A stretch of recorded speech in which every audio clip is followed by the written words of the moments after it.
एकीकडे वळसंगकर आत्महत्ये प्रकरणात पोलिसांच्या हाती कोणताही ठोस पुरावा सापडलेला नसताना एक महत्त्वपूर्ण घडामोड समोर आली आहे। डॉक्टरांनी म्युच्युअल फंडात गेल्या 15 वर्षात तब्बल 160 कोटी रुपये गुंतवणूक केल्याचं समोर आलंय।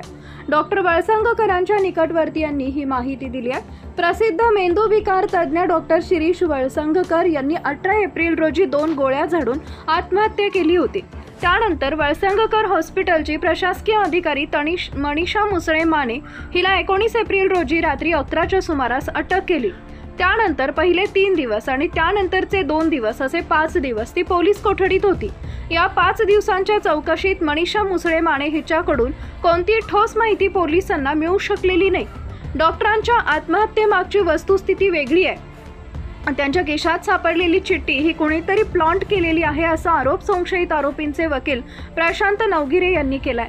हे सांगत असताना मनीषा मुसळे माने हिनं चौकशीत डॉक्टरांच्या कुटुंबातील काही गोष्टीही सांगितल्याचं पोलीस सूत्रांकडून सांगण्यात आलंय। त्यामुळे डॉक्टर वळसंगकर यांच्या आत्महत्येस कारणीभूत असणारी व्यक्ती कोण हा प्रश्न 10 दिवसांनंतरही अनुत्तरितच आहे।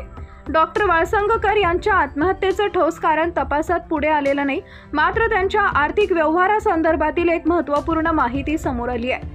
त्यात डॉक्टरांनी गेल्या 15 वर्षात SIPच्या माध्यमातून म्युच्युअल फंडात सुमारे 160 कोटी रुपये गुंतवल्याची माहिती त्यांच्या निकटवर्तीयांनी दिली आहे। म्युच्युअल फंडात एखाद्यानं सुमारे 15 वर्षापूर्वी 160 कोटी रुपये गुंतवले तर त्याचं किमान 300 कोटी किंवा त्याहून अधिक रक्कम वारसाला मिळणं शक्य असल्याचं गुंतवणूक तज्ज्ञांनी स्पष्ट केलंय।